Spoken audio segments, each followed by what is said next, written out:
By this point in my series, Biblical Hebrew 101, you know a little bit about nouns, and you can tell when a noun, when a Biblical Hebrew word is referring to one or more nouns, and whether those nouns are grammatically masculine or feminine. But what if you want to refer not just to a particular noun, but to a specific noun, rather than a king, the king? And what if you want to list a number of items in a series, in a list of items? Well, in this episode of The Apologetics, you'll learn two of the most commonly used words in Biblical Hebrew, the definite article the and the conjunction and.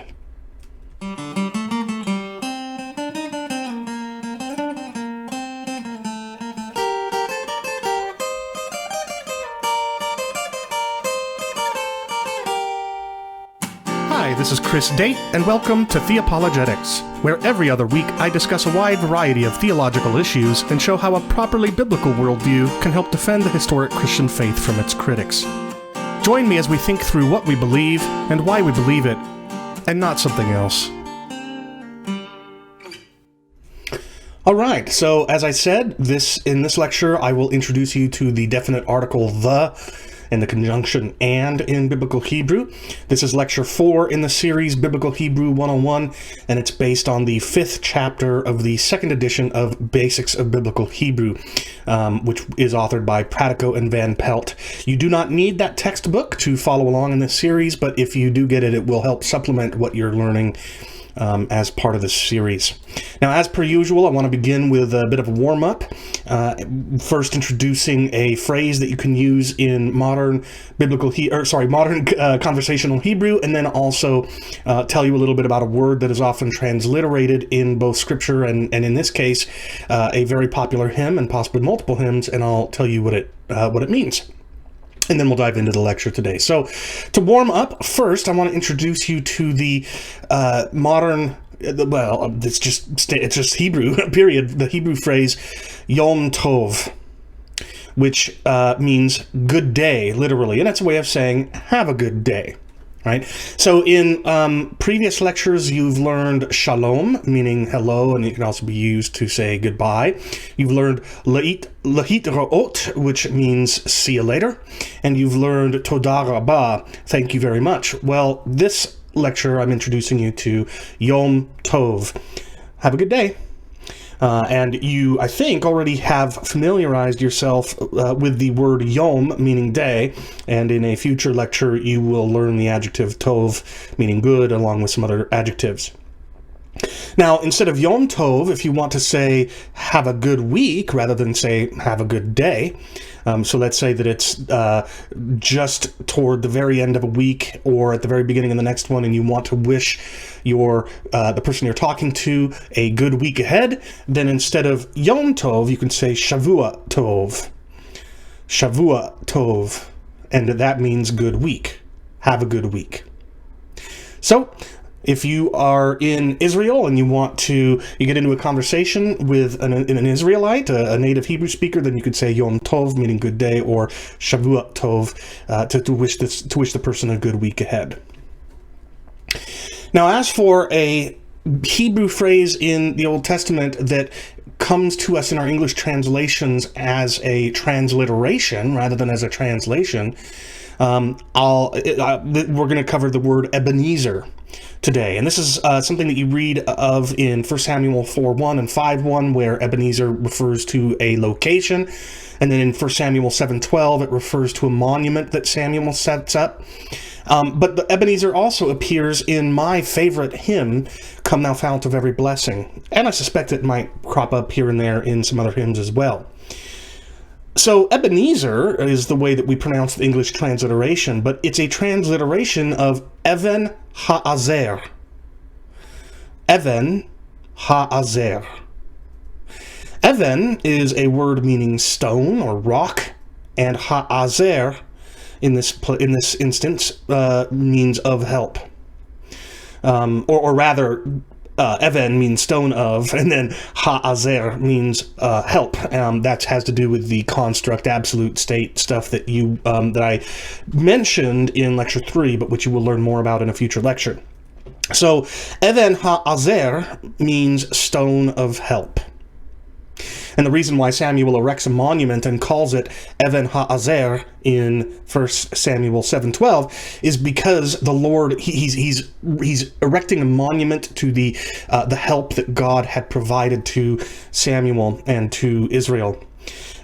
So in recognition of the help that the Lord provided, he calls the monument Even Ha'azer, stone of help. So in the hymn, Come Thou Fount of Every Blessing, I think the phrase is something like, now I raise my Ebenezer, and what it means is now I do what Samuel did. I lift up my recognition that the Lord will help me.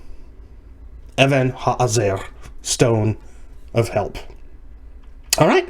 So with that out of the way, hopefully you're warmed up and ready to go, and we'll dive right into the details of the definite article the and the conjunction and, or at least that's a very popular translation, as we'll talk about. So when I refer to the definite article, that's language that you may not be familiar with, the word article and definite versus indefinite, but the concept is extremely familiar and easy to understand. In English, we have both the definite article the, and we have the indefinite article or an, right? So if I just am referring to any old king, I could say a king. But if I'm referring to a specific king, I'll say the king.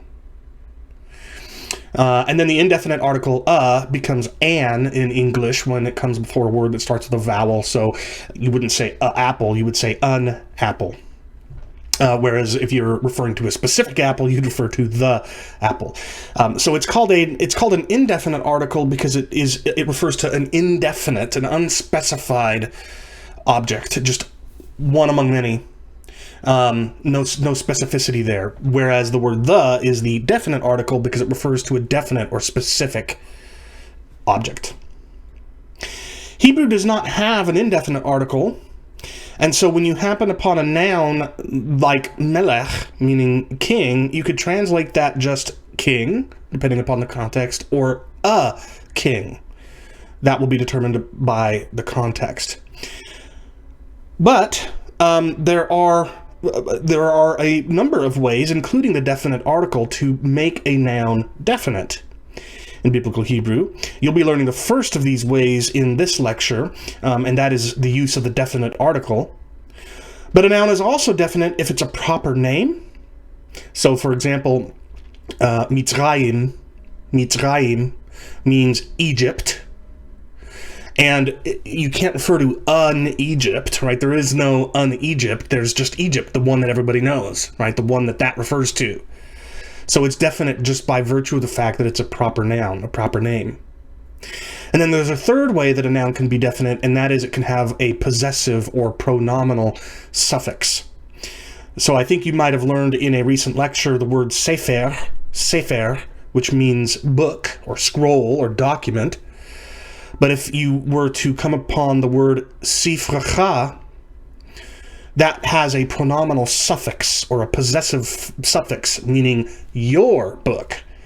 And of course, if I'm referring to your book, I'm not referring to just any old book. I'm not referring to an indefinite one. I'm referring to a definite one, a specific one, the one that is yours. And you will be learning possessive suffixes or pronominal suffixes in a future lecture. This lecture will teach you the first of these three ways that a noun can be definite, and that is the use of the definite article. Now, in English, the definite article is a whole separate word that stands apart from the noun that it goes with. So you've got the word the, and then you've got a space, and then you've got king or apple or what have you. So two distinct words separated by a space. But remember, English, as I explained in an earlier lecture, is a very analytic language, meaning that it likes to break concepts apart into individual units. Whereas Hebrew is a much more synthetic language. It likes to combine as many concepts into a small amount of information as possible to keep things compressed. And so in Hebrew, you don't have the word the standing apart from a noun separated by a space. Rather, you have the article prefixed, attached to the very beginning of the noun. The lexical form of the definite article consists of three parts. The letter He, and then that is immediately followed by the vowel patach, which is the short A vowel. And then finally, the dagesh forta is inserted into the middle of the consonant at the beginning of the word that the article is prefixed to. So three parts to the lexical form of the definite article. The letter He, followed by the vowel patach, followed by a dagesh forta in the first consonant of the word that the article is being prefixed to. So for example, melech is a king, but ha-melech is the king. And you'll notice that the mem at the beginning of melech has no dagesh in it, because the letter mem is not a begad kafat consonant. But the word ha-melech, the king, the mem there does have the dagesh forta, because that's part of the lexical form of the definite article. And if you were to transliterate, if you were to transliterate this, then you would have the letter H for He, and you'd have the letter A for the patach, and then you would have not one, but two M's. Because remember, the dagesh forta doubles a consonant. So the mem without a dagesh in it is just one M in transliteration, but the mem with a dagesh in it is doubled. And so when you transliterate it, it becomes two M's. Another example, Navi is prophet, a prophet. And if you put the definite article at the beginning of it, you get Ha-Navi, the prophet. And again, the noon that lacks the dagesh at the beginning of Navi, because noon isn't a begad kafat consonant, does take a dagesh when the definite article is prefixed. Because again, the dagesh forta is part of the lexical form of the definite article.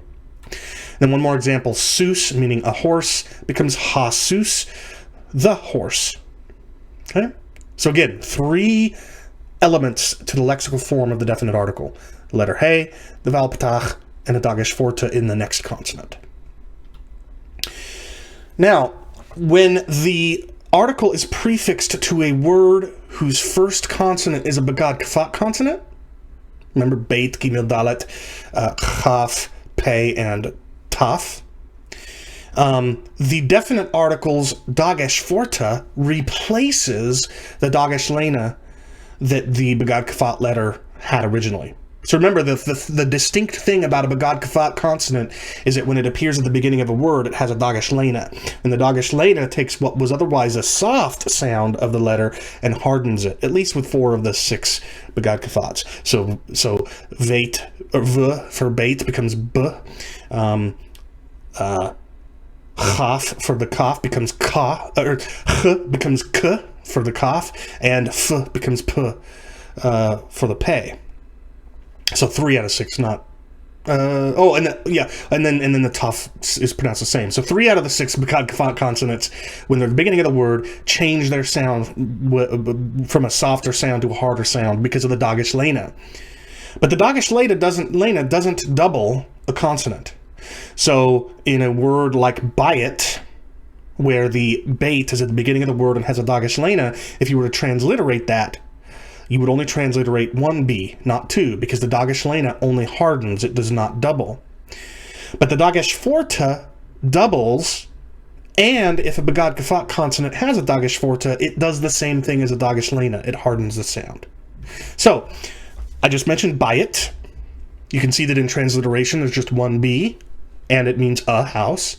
But if you say habayit, the house, the dagesh lena in the beit is replaced with the dagesh forta of the article, and in transliteration you now have 2 B's rather than 1, because the dagesh forta doubles.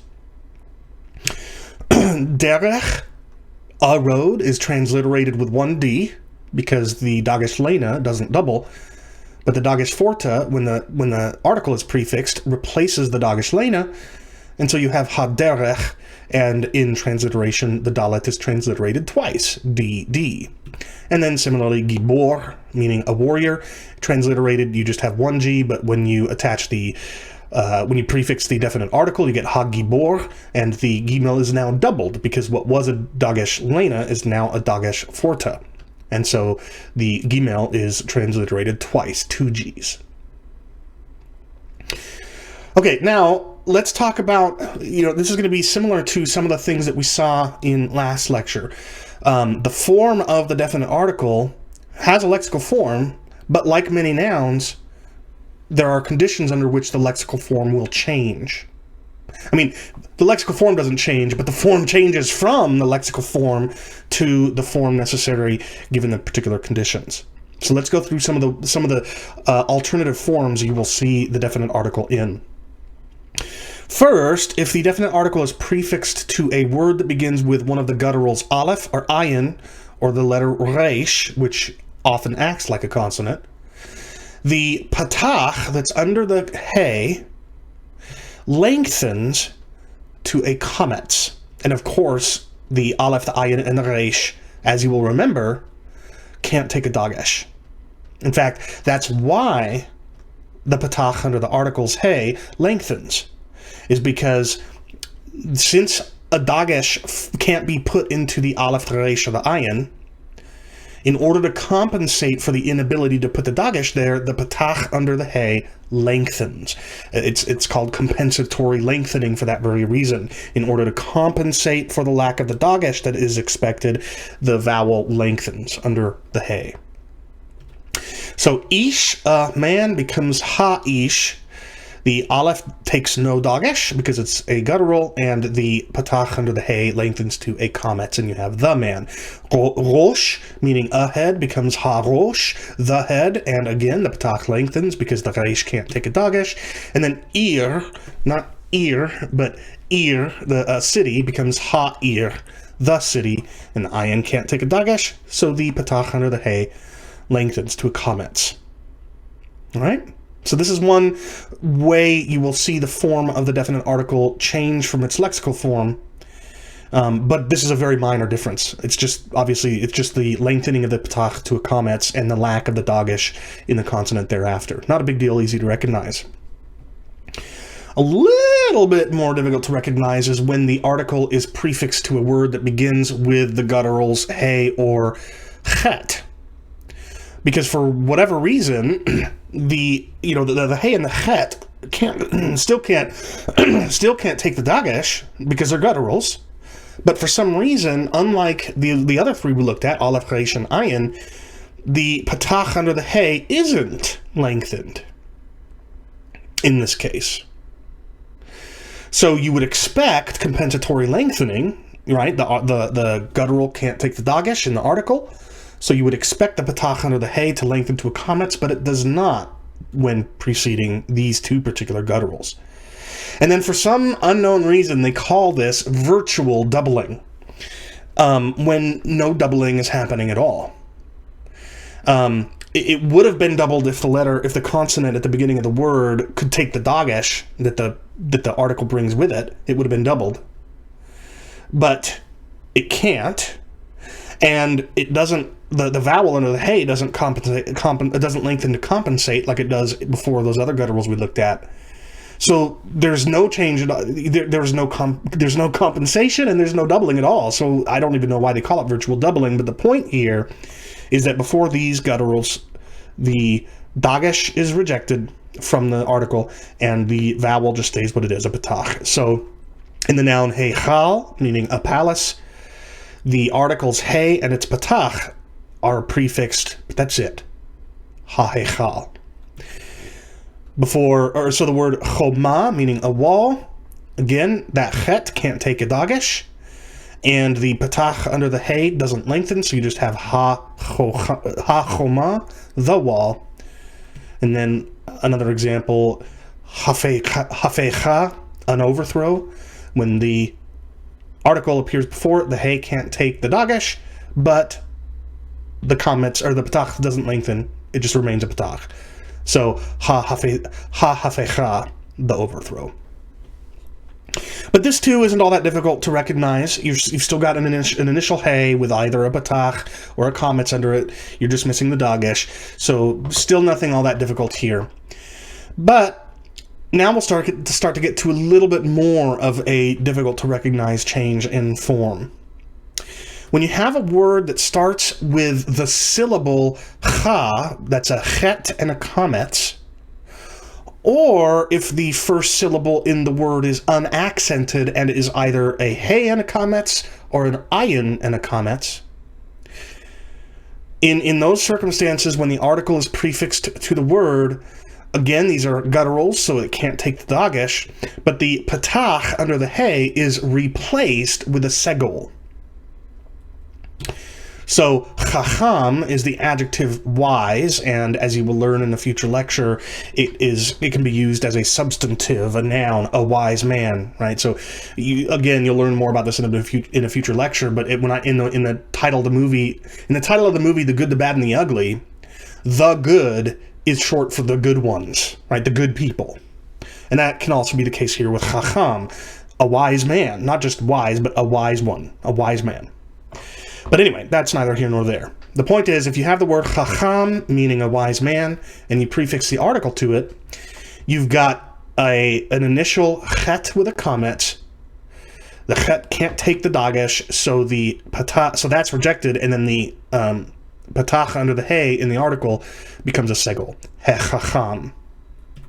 Similarly, before harim, notice that in harim, mountains, the hey with a kametz under it is not accented. The accent is on the next syllable. Harim, not harim. Right?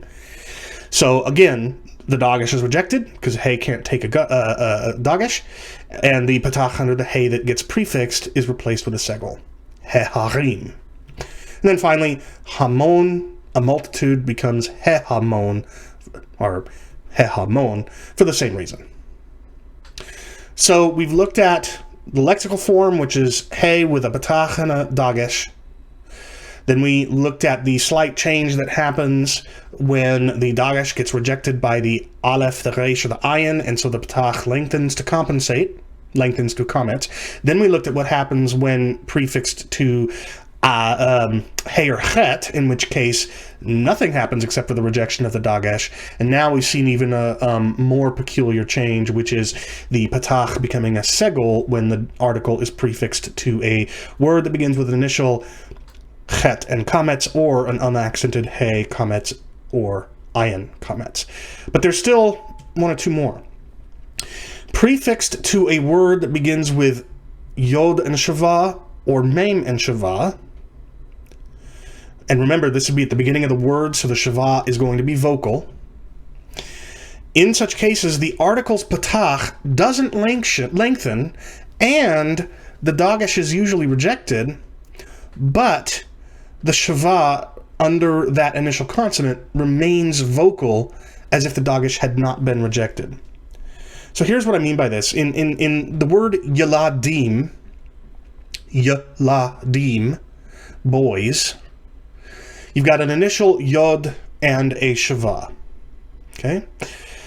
When you prefix the definite article, the dagesh is rejected, but and the patach doesn't lengthen.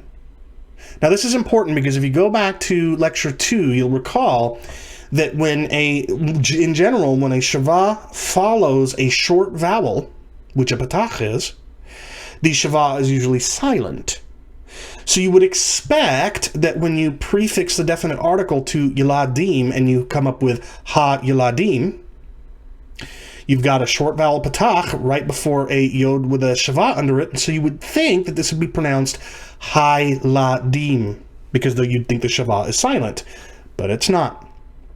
Despite the fact that you've got a shava right after a short vowel, nevertheless, in this particular occurrence, the shava remains vocal. So it's not hai ladim, it's ha y ladim. 4 vowels. 4 syllables. Ha y ladim. Similarly, meraglim, spies, does not become hamraglim. It becomes ha-meraglim. Well, sorry, ha-meraglim. All right?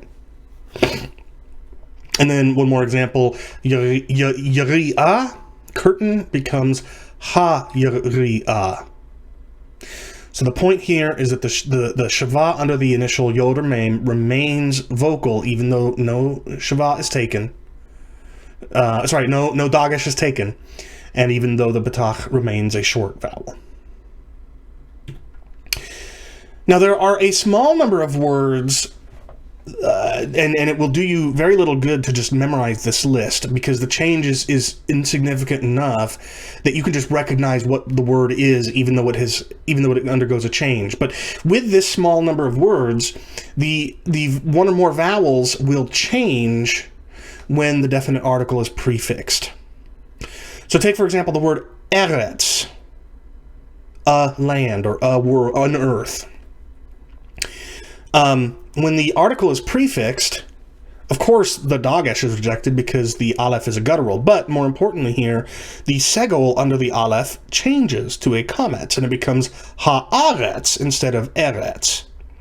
So Genesis 1:1, Breshit bara Elohim et hashemayim. In the beginning, God created the heavens. Et haaretz, and the earth, not ha'eretz, even though the lexical form of eretz is eretz. Okay. Another example is the word am, meaning a people. Mind you, this is not the plural of person. This is a collective, a people as a collective. Am. When the article is prefixed to that, the patach under the ayin becomes a kametz. So it still is going to sound the same, but nevertheless, the vocalization, the vowel markings have changed a little bit. And then similarly in aron, meaning an ark, the composite shava under the aleph becomes a kametz when the article is prefixed. So aron becomes ha'aron, the ark. Now, I've just walked you through several different circumstances under which the lexical form of the article changes, but what I want to encourage you with is that despite its various, minor variations that it can appear in, the Hebrew article is usually fairly easy to identify, simply by the prefix he.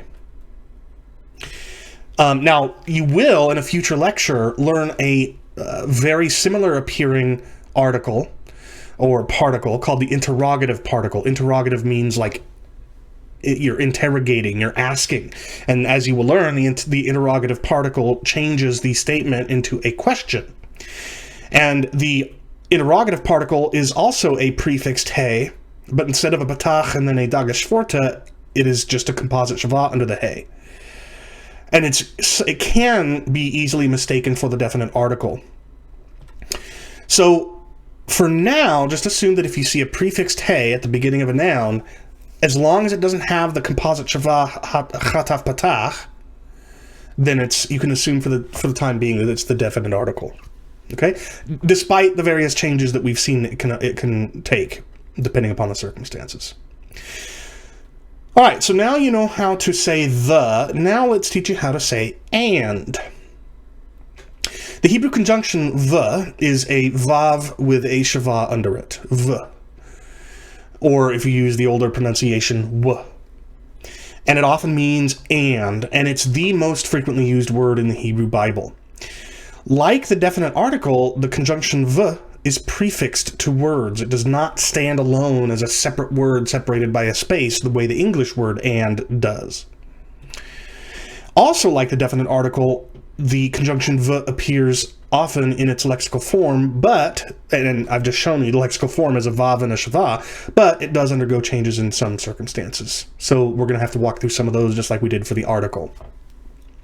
Now, I already mentioned the lexical form. It's a vav followed by a vocal shava. So eved, meaning a servant, if you attach the conjunction vav, then you have the conjunction v, then you have v'eved, or w-eved if you use the older pronunciation, and a servant. Isha becomes v'isha, and ha'ish becomes v'ha'ish. Right? So this is a very common way the conjunction v appears at the beginning of a word, just a vav with a shava under it. Most common word, in fact, used in the Hebrew Bible. Now, when the conjunction v is prefixed to one of these three labial consonants, these are called labial because they involve the lips, labial lips.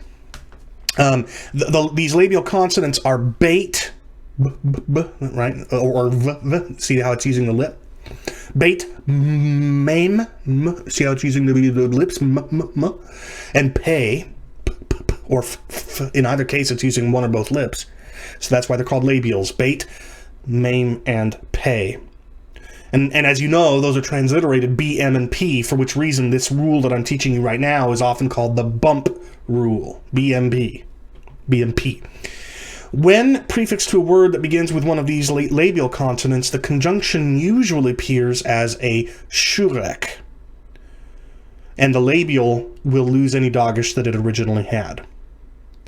Because you'll remember that the bait and the pay are both begot consonants. So at the beginning of a word, those are going to have a dagesh, and that will disappear when the conjunction is prefixed to them. And as you'll recall, the shurek is one of the Maters Lectionis, one of the mothers of reading, or one of the vowel letters your textbook calls them. In fact, it's the only Mater that has its own name. It's not named after the consonant that it modifies. It's given its own name, shurek. But the form, of course, of the shurek is a vav with a dot in it that looks like a dagesh, okay? So, applying the bump rule to the word bain, not bain meaning son, but bain meaning between, and the difference between those two words is the yod in between the bait and the noon.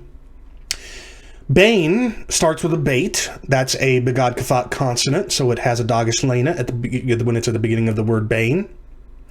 But when you attach the conjunction v to the beginning of that, the v changes from a v to an u. Instead of the vav with the shava under it, v, it changes to the shurek, u.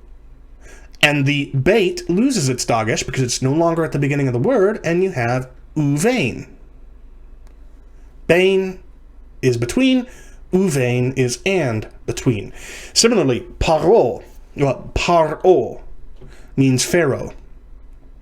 You prefix the conjunction v, and it, because pay is a labial, the form of the conjunction becomes u, the shurek. The pay loses a dagesh because it's no longer at the beginning of the word, and you end up with ufaro. And then likewise, melech. Mame is not a begad consonant, so there's no dagesh to lose, but nevertheless, the mame is a labial, and so the v conjunction becomes u, a shurek. And melech, a king, becomes u melech. Well, u melech, and a king. Now, when the conjunction v is prefixed to words that have a consonant followed by a vocal shava, usually the conjunction will also appear as a shurek, and the shava under the consonant that follows the conjunction remains vocal. Remember what I said earlier, that when a shava is under a consonant after a long vowel, the shava is vocal. So I think what I said earlier was that if a shava is under a consonant following a short vowel, the shava is silent, but if it follows a long vowel, then it's vocal. And shurek, like all vowel letters, as they're called, or Maters Lectionis, mothers of reading, is long. So the shava at the beginning of the word that you prefix the conjunction to remains vocal. So the plural of the word na'ar, meaning young man, is na'arim. Notice that the shava under the noon is vocal. Na'arim, young men. The conjunction prefix to it becomes a shurek, and the shava remains vocal. U na'arim. Okay? It doesn't become un arim because the shurek is long. It becomes u na'arim. Similarly, Sepharim, books, becomes u Sepharim, and Shemuel, Samuel, becomes u Shemuel. Now, when prefixed to the syllable y, that's a yod with a shava, a vocal shava under it, both that syllable and the conjunction contract. That is, they merge and shorten. And the result is the syllable V. That's a V. That's a Vav with a Hirek Yod.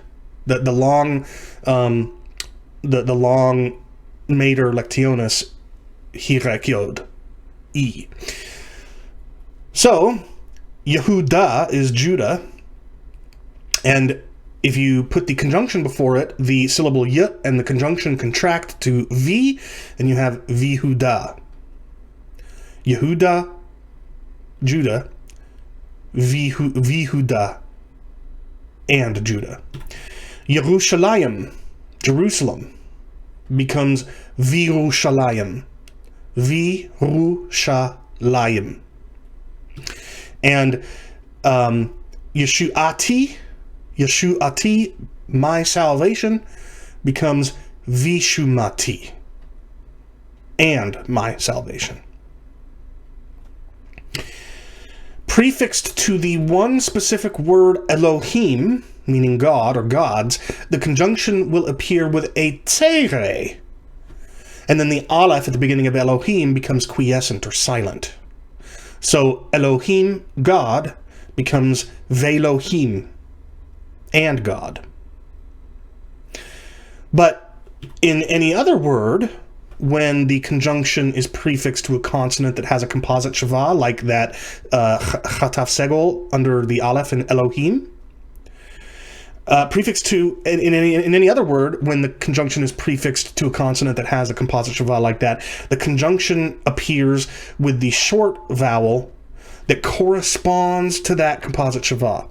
So in the case of Elohim, the one in the first bullet up there, if this were to happen with that word, then the vav would take the segol part of that composite shava, the 3 dots in a triangle, and it would be, ve Elohim. But we've already covered that Elohim is a special case, right? It becomes ve Elohim. But in all other cases, that vowel part of that composite shava is taken on by the conjunction in place of the shava that normally appears under it. So in the word anashim, meaning men, you put the conjunction before it, and the patach, part of the chataf patach under the aleph, that patach replaces the shava under the vav. Va'anashim. And men. Emet is truth, and that's a composite shava under the aleph. Just like the composite shava under the Elohim, this is a chataf segol. So the segol part of that composite shava replaces the shava under the vav in the conjunction. So instead of v'emet, it becomes ve'emet. Not but Ve'emet, and truth. And then chali, sickness. And here we have a different composite shava. This is the chataf kametz. So the kametz part of that composite shava replaces the shava under the vav when you prefix the conjunction, and you have va'chali. Okay? Now, when the conjunction is prefixed to words that have only one syllable, that's what monosyllabic means, and when it's prefixed to some words that have an initial accent, the conjunction will appear with a kametz. So, for example, the word tzon, that's one syllable, right? The consonant, the consonant tzadi, a holum and a quiescent aleph, and then a syllable closing nun. It's one syllable. Consonant, vowel, consonant. Tzon. So that's a monosyllabic word. So tzon, meaning sheep, becomes va-tzon. Not v, but va. It has a kametz under it. And sheep. Similarly, lechem is not monosyllabic. It doesn't have one syllable. It has 2. Lechem. But unlike most Hebrew words, the initial vowel, or the initial syllable is accented rather than the last syllable. Lechem. Not lechem, but lechem. So, when you prefix the conjunction, the shava under the conjunction is replaced with a kametz. Va lechem. Not v'lechem, but va lechem. And bohu. This is the famous very beginning of Genesis 1. Tohu vavohu. Formless and void. the author says the world was. Bohu, meaning void. Again, it's multisyllabic. It's not monosyllabic, but the first syllable is accented, and so the conjunction is prefixed, and instead of shava under the conjunction, you have a comment. And by the way, because the bait is no longer at the beginning of the word, it loses its dagesh. So bohu becomes vavohu. Now, just like I told you earlier about the article, despite the minor variations you will see with the conjunction vav, or v, the Hebrew conjunction is usually easy to identify simply by the prefixed vav. In fact, you can be even more encouraged here than you might have been with the article, because there are only 6 other words occurring a total of only 18 times in the Hebrew Bible that begin with a vav. And the conjunction, the only other word besides those 6 that starts with a vav, the conjunction occurs over 50,000 times in the Hebrew Bible. So if you see a word with a vav at the beginning of it, you're going to be, it's more than 99% likely that that's the conjunction v, meaning and. So take heart. It's very easy to recognize. You don't need to memorize. You don't need to agonize over memorizing all these special conditions I've been telling you. But you want to be able to recognize it when you see it. Okay. Fairly lightweight details in the lecture today. It's just teaching you the definite article ha, and meaning the, and the conjunction v, meaning and. So now let's go through the vocabulary in the 5th chapter of Pat A. Cohen Van Pelt's Basics of Biblical Hebrew, 2nd edition. Aish. Aish. This means fire. And it doesn't have a characteristically feminine ending like a tav or the syllable a. So you'll just need to remember that aish is feminine. Aish, fire. Heichal. Heichal. This means temple or palace. Heichal. Well, you know what this word means. This was half of the emphasis of this lecture, right? V is the conjunction. Typically, or at the very least, like a default go-to translation is and. But as you will learn, it's often helpful to translate it in a different way than and. So the words but, also, even, and then are examples of other ways that this is often translated. V, meaning and, typically. Next word is zahav. Zahav. And this means gold. Zahav, gold. Next up is cherev. Cherev. Cherev. This means sword. Again, notice this does not have a characteristically feminine ending like a tav or the syllable a, but it is nevertheless feminine. Cherev, sword. Chai. Chai. This is an adjective that means alive or living. And just as you know, you haven't yet learned adjectives, but this is a common adjective that you'll want to be familiar with. Chai, meaning living or alive. Next up is yeled. Yeled. And this means child or boy or youth. It's male child. Yeled. Next up is yam. Yam. And this means sea. Not sea like with your eyes, but sea like the ocean. The Sea of Galilee, right? The Mediterranean Sea. Yam. Next up is kesef. Kesef. This is similar to zahav, but instead of gold, it refers to silver or money in general. Kesef. Silver or money. Next up is ko. Ko. And this means thus, or so, or here. Anytime you read thus says the Lord, you're very often reading the word thus as a translation of ko. Ko. Makom. Makom. This just refers to a generic place, a location. Makom. Place or location. Next is mishpat. Mishpat. This means judgment or decision, ordinance, law, custom, manner. It's a very flexible word, but you kind of get an idea of its semantic range. Mishpat. Mishpat. Next up is mizbeach. Now remember, this is that last patach under the chet is a furtive patach. You learned that in lecture 2, I believe. It's called furtive, meaning sneaky or subtle, and it's so called because it just sort of slips in there before the consonant instead of coming after the consonant like vowels usually do. So this isn't mizbecha, it's mizbeach. Mizbeach. And it means altar. Not alternative, altar, but altar, like the thing upon which sacrifices are made. Mizbeach. Altar. Next up is Ne'um. Ne'um.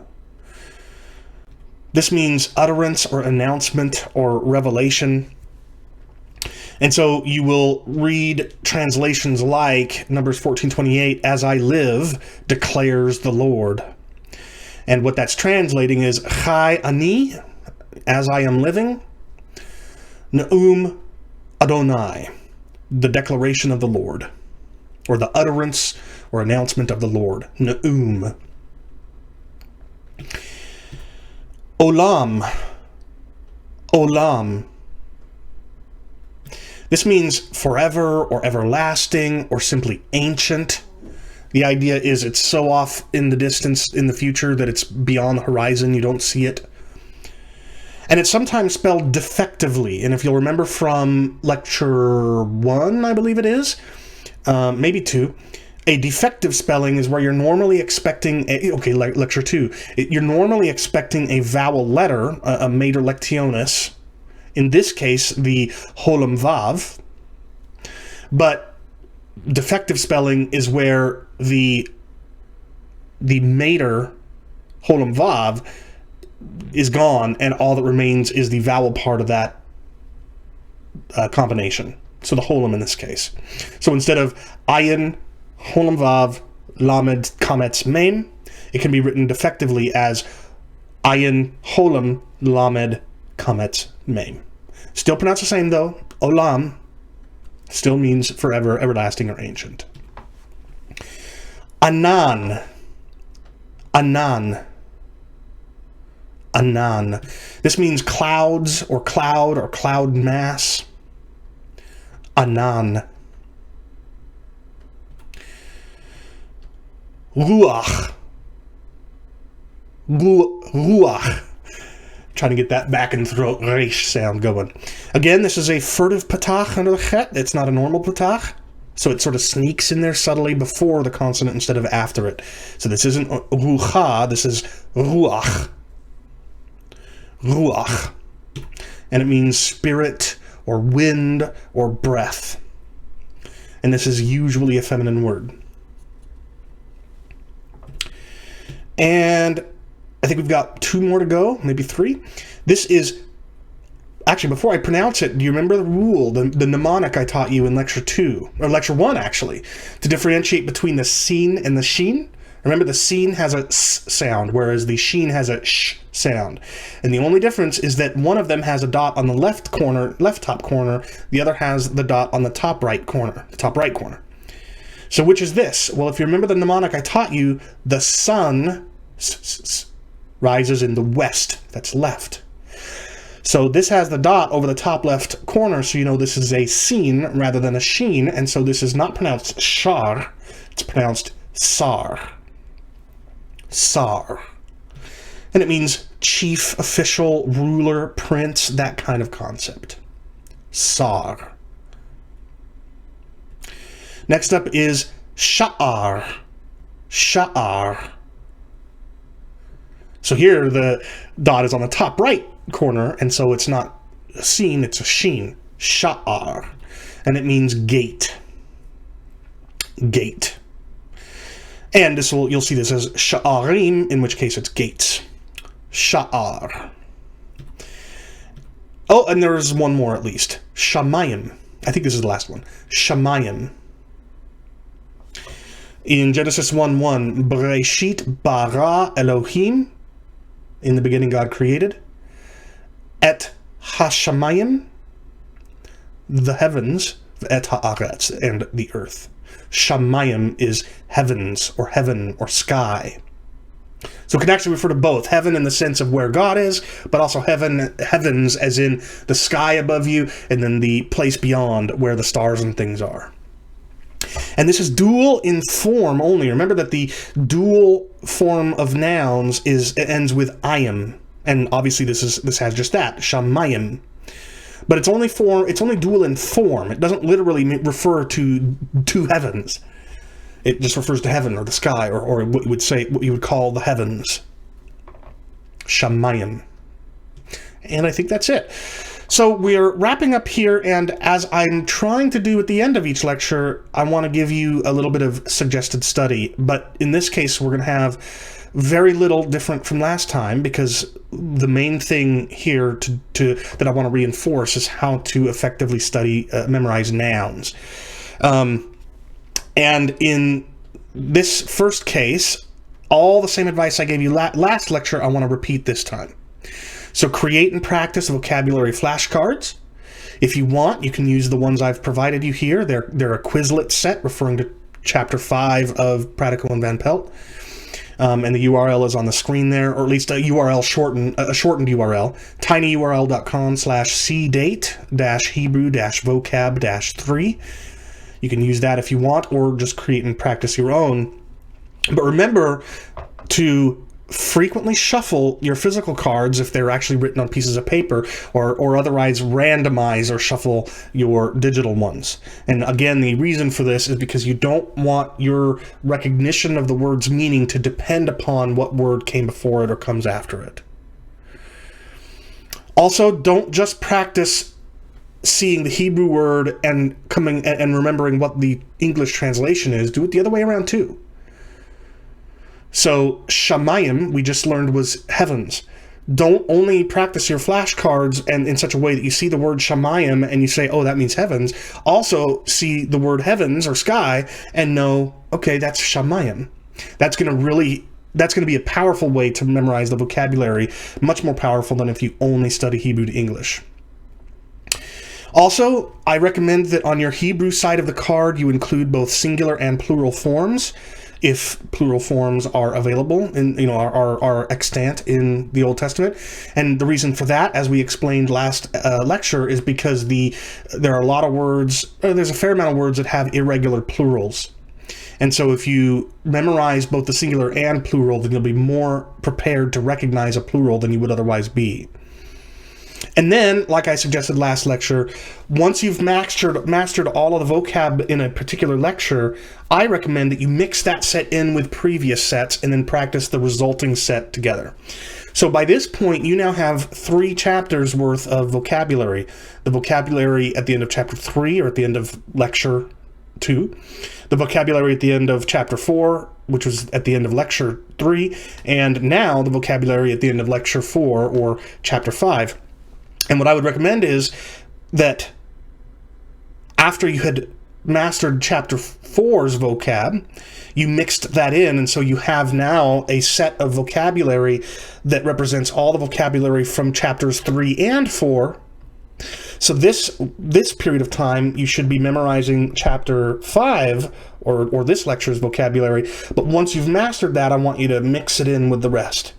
Again, you're trying to break in whatever sense your brain or your mind has associated the chapter 5 vocabulary words together. I want you to break those associations so that you're not dependent upon the word being mixed in with other words from the same chapter. Okay? So all that's the same as last lecture. So too is this slide, with one exception that I'll mention in a moment. And just as I'll reiterate what I said last time. If you have any intention of doing academic work or blogging or any kind of writing that would involve the original language in your written assignments for class, or articles you want to submit to peer-reviewed academic journals, or blog posts that you want to make an argument in, it will make it much easier for you to write those things if you have learned how to type Biblical Hebrew. So I want to encourage you to start learning that now. And even if you don't have any intentions of doing those things, it would still be worth your time, because then you can more easily create your own vocabulary flashcards. It's going to be, unless you're a calligrapher, you're probably not going to be able to write in really with a pen with really clear Hebrew letters and the block script that we're accustomed to seeing. But if you can type, then you can either easily create your own digital ones using Quizlet or some other software, or you can create, like in Word doc, in a Word document, you can create physical flashcards that you then print out and cut up and stuff. That's actually how I did it when I was first learning Hebrew and Greek. So I would highly encourage you to learn to type in Hebrew. I've already covered this bullet point. Now, what's different this lecture from last lecture is that last lecture I hadn't yet recorded a lecture on how to type in Biblical Hebrew. I've done that now. It's already in the channel. And so if you want to get started learning how to type in Biblical Hebrew, whether you're on a Mac or a PC, go to tinyurl.com/cdate-hebrew-typing. And that will redirect you to the YouTube video that I published in this series, Biblical Hebrew 101, called Typing in Hebrew. Okay?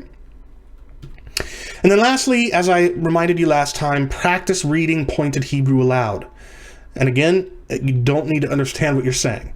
The goal is to start to get to be able to be able to vocalize what you're seeing smoothly. Because you've seen me stumble over it. Let me go back to one of these previous slides. This is Genesis 27:8. Watch how difficult it is still for me. Right? V'yiten l'cha ha-Elohim mital ha-shamayim. That was actually that one was easier. Let me come up with a little bit of a more difficult one. Here's one: Sar ha-mashkim v'al sar ha-ofim. I'm actually surprised at how quickly I was able to read those. It was a little bit of a struggle for me, though, and here I am teaching you Hebrew. The only way that you're going to get as smooth as I just did it, and even beyond that, like you want to be, is if you practice.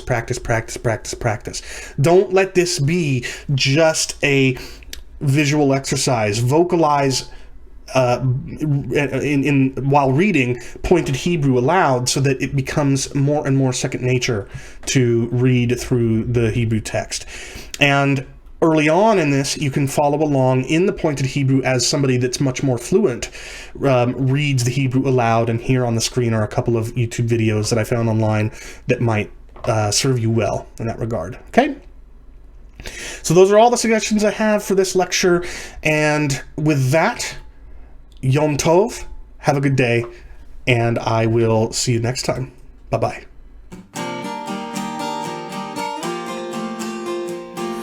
I've been your host, Chris Date, and thanks so much for watching The Apologetics, where we think together through what we believe, why we believe it, and not something else. If you've enjoyed this episode, please click the thumbs up, like icon, the subscribe button, and the bell icon to receive notifications when new videos are streamed or uploaded. Either way, come back in 2 weeks for the next episode of The Apologetics, streaming live on YouTube every other Monday at 6 p.m. Pacific. Until then...